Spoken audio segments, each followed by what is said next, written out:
All right, next one is the fall pit and play proposal. So we did we received some inquiries prior to the fall proposal from Mr. Gritchen, and I think most of Kristen's presentation tonight will cover those. So those will be explained to the board, just wanting to know more of the historicals and the dollars spent prior to the cuts, and then going forward after the cuts, how we've been funding them.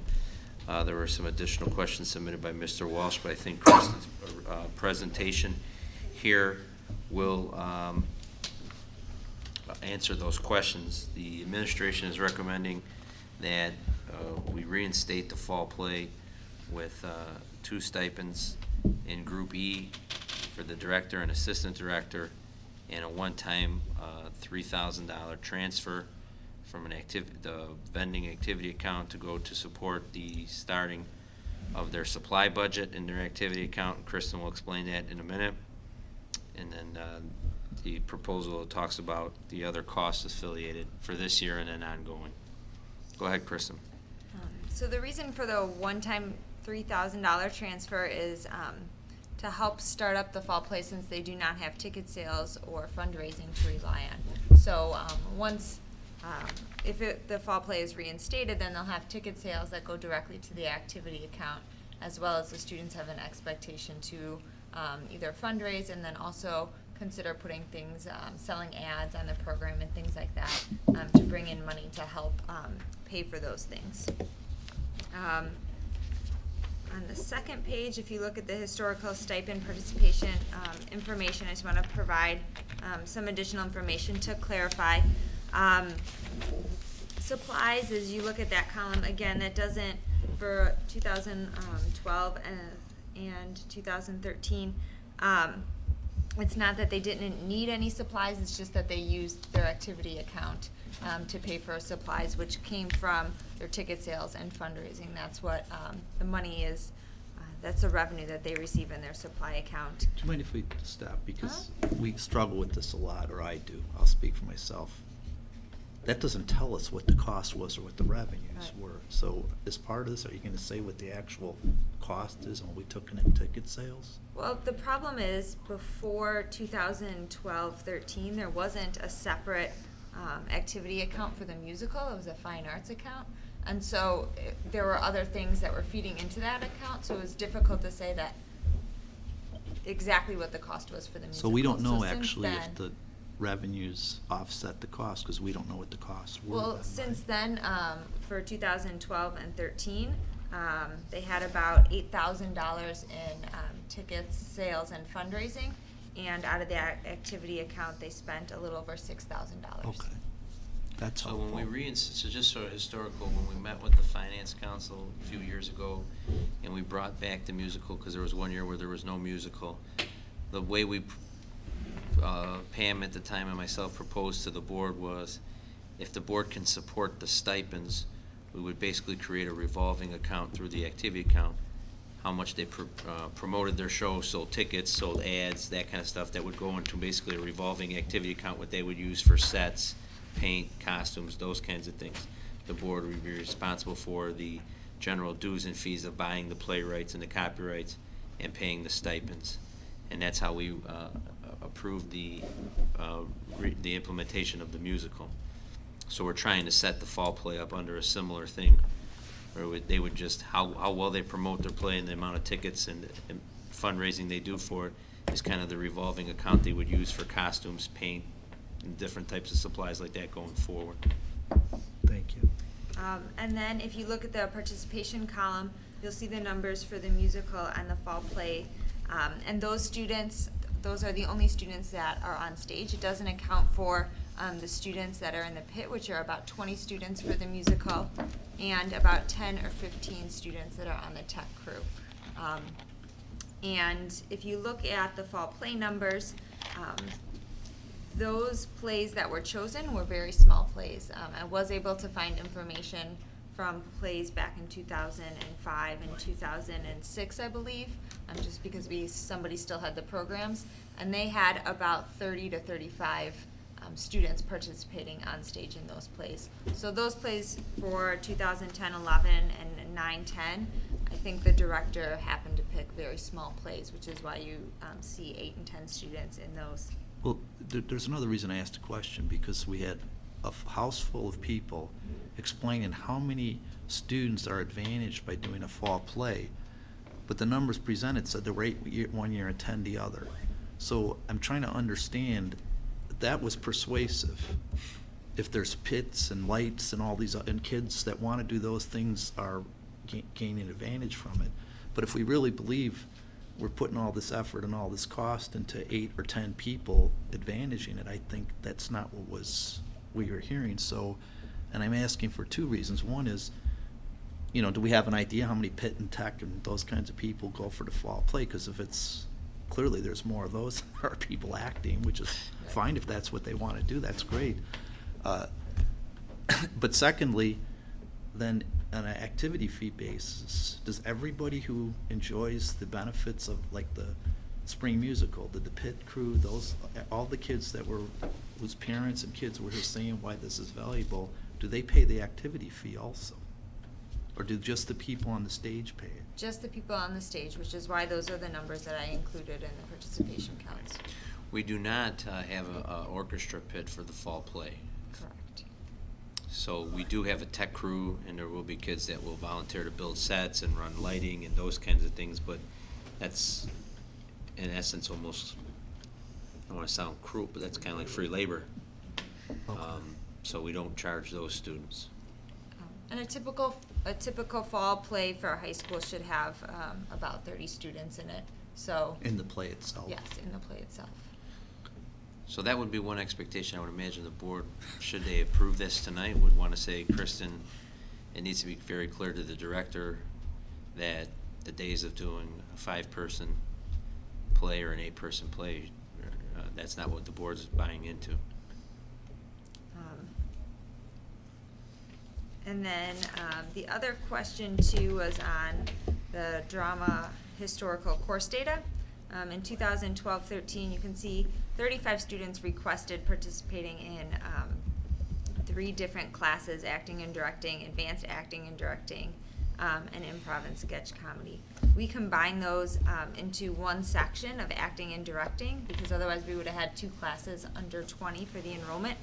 And so 11 students didn't necessarily drop. Those students could have either conflicted out, since we were only offering it 1 period. They may have had another course that they chose to take instead of that. There may have also been freshmen in that, and so we may have suggested to the freshmen to take it in their sophomore or junior year to provide opportunities if we had seniors enrolling in that. So it's hard to tell exactly what the reason, but my guess is that a majority of the students probably conflicted out with another course. But again, based on comments we heard, and I remember asking Kevin, we got this bring it back. We never cut a class, right? Nope. We just didn't get enough the numbers are up on the screen, right? Correct. We got 3 people, 7 people, 0 people for some of these more advanced courses in the last several years, so you don't run a class with 0 people or 3 or 7 students, right? Correct. Okay. So it's kind of like the C program. When the C got cut and we had people coming here and vice presidents, people from the University of Chicago saying, please bring back the C, it was simple. Have enough kids sign up for it, right? Correct. So have these courses available, and we would provide the teachers that have the skills to teach these classes if whatever our minimum is, at least 20 students or something, sign up for the classes, right? And we've always been willing to do that, right? Correct. Okay. The historical goes back to 11-12, which was my first year when we started to implement some of those staffing provisions as we dealt with the budget cuts.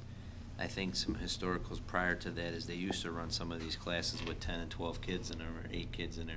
Oh, okay. And that's where I think we had some issues with our finances. Okay. So once we implemented the board policy of 20 or more, if the interest is there, we run it. We'll staff it. But we haven't seen an interest in the last 3 to 4 years. Okay. Thank you. All right, any other questions for Kristen on this? This might be for Kevin. So, in the 13-14 in the stipends, so in the 13-14, the stipends, we have 4 total stipends. And Yeah, I know I'm confused here. yes, we had 4 total stipends, so the board agreed back in when we did the cuts and so those things, you see 11, 12, there was just an auditorium manager. Right. Then in 12, 13, and 13, 14, we had the board agree to bringing back the drama director, the music director. We did not pay, I don't believe, a dance director. I believe that was cut in 12, 13. But yes, correct. We pay 3 stipends. And in the new contract, we have a director and then 2 assistant directors. That could either be for music and vocal or music and dance or music and acting, however the director wants to use those. So for 14, 15, would it look like the 13, 14 box with an additional 2 more stipends? Is that what you're proposing? I think the 14, 15 will look more, I believe it's on the page before that. If you flip to the page before it, you'll see what we're recommending. 167. The 6 stipends. Yep, so three for the musical, 2 for the fall play, and we keep the auditorium manager.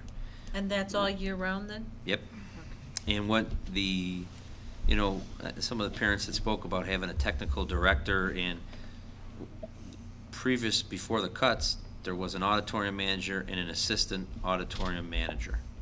And we were lucky enough that the auditorium manager was also the theater teacher and a former theater director from a neighboring high school, so he had a ton of experience and was able to provide some of the technical skills and some of that.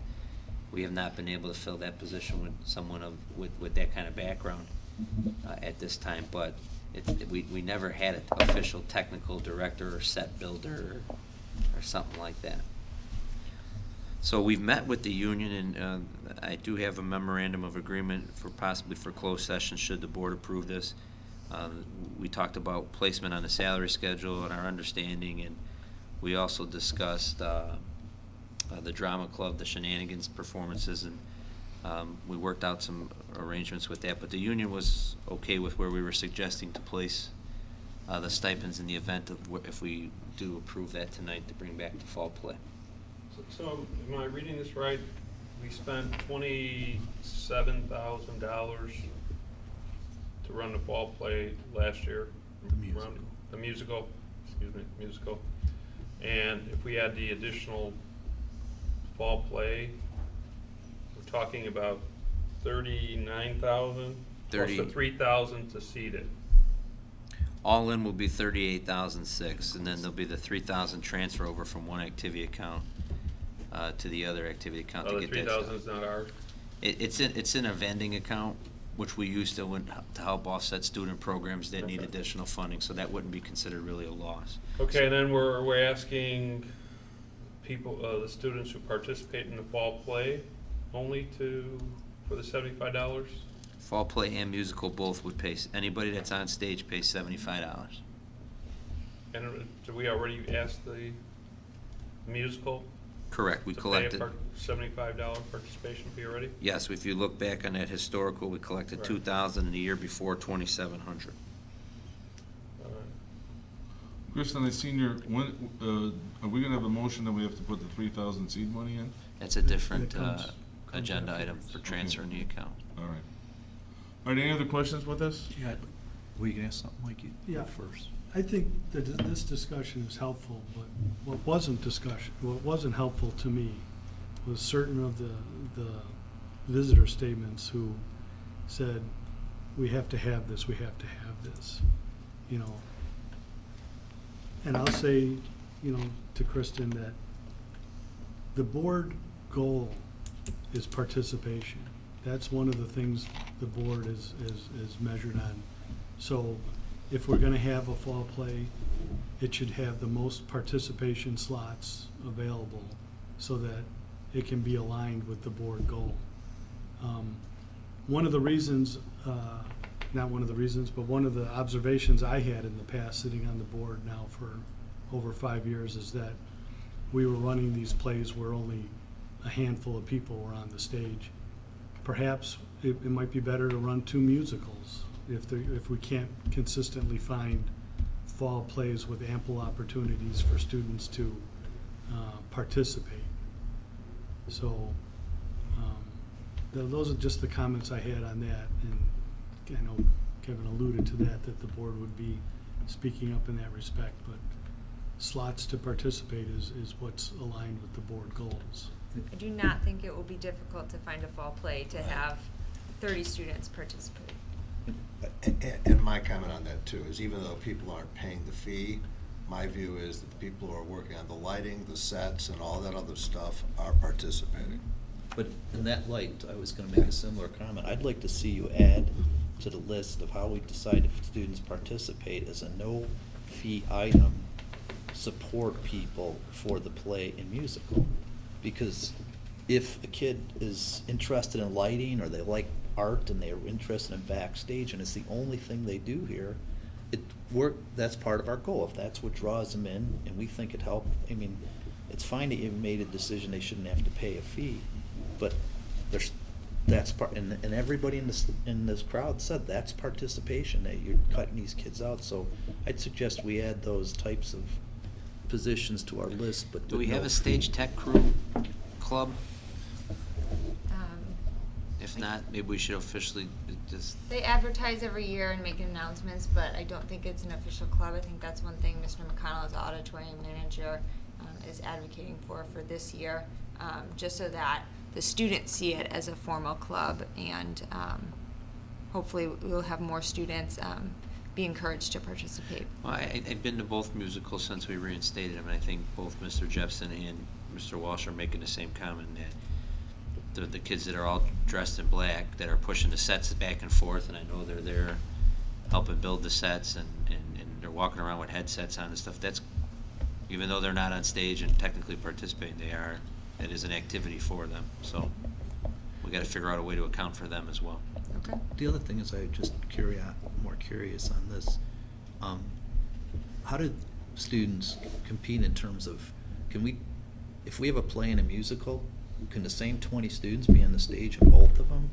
Or, so I mean, is there a way do we weigh that, or do we, say if you were in the fall play, somebody else gets first dibs in the spring musical, or is it just We have whoever's the open, I best believe is we the have best? open tryouts. Just in have the past, tryouts, and whoever yes. makes it, makes it. The reason that I think a lot of those parents were coming forward is that, what people tend to forget is we still only have 1,500 students. Right.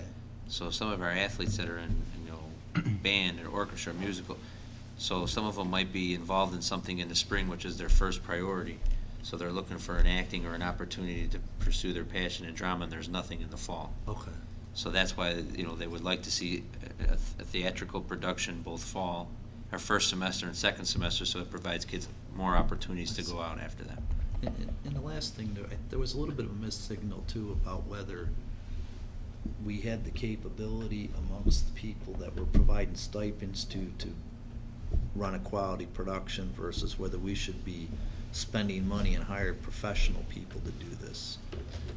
And I'm not that's not my background, but, my only concern is I leave it like everything else in the administration. You decide that we're providing quality, tutoring, mentoring, and supervision of this, but are we gonna will this be something that the people who are into drama will feel like we're doing the right thing here? Or are we gonna it's not enough money, you need to hire, somebody who put play on at Broadway to do this? And again, I'm exaggerating that on purpose, but do you have an idea, or maybe I could ask you or Kevin, but are we gonna meet people's needs, or are we like the majority at least? Or are we still gonna have people complaining, we spent more money 5 years ago, and if we spend more money now, there'd be a better opportunity? Do you have a feel for that? Well, I think you're always going to have one or two parents that won't be satisfied with everything that you're doing, but I think this is a great step in the right direction. And in the first year, it might not be as great as we hope it to be the second year, since it's August and we would like to do one this year for November. Okay. So the timeline might be tight, but after that, I would be hopeful that yes, we would meet everybody's expectations. Okay, thank you. All right, Searching for volunteers also. Yes. We made that clear to the parents that we met with with the new contract. There's nothing stopping a parent group to get together and become official set builders on a volunteer basis, or a background check. Oh, the background. All right, Mary Ann. So we I'll- can have, then, we don't have a limited number of volunteers for either of these productions? Nope.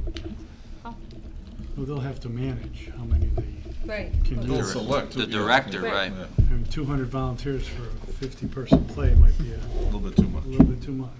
unless you're doing Ben-Hur. Mary Ann, you wanna go for a vote? We need a motion. motion? Resolved that the Sorry. Board of Education, Township High School District 208, Cook County, Illinois, hereby approves the reinstatement of 2 stipends at Group E for the director and assistant director of the fall play for the 2014-2015 school year, as presented in the August 12, 2014 Board Agenda Packet. So I have a second. Who seconded? Mike Welch seconded. Mary Ann? Mr. Walsh? Yes. Mr. Welch? Yes. Mr. Burchett? Yes. Ms. Ruska? Yes. Mr. Cindy? Yes. All right, established. Mr. Jepson, yes. Use your other vote for this. Yeah, I guess I got 2 on the other time. Yeah, how'd you get 2 on that one?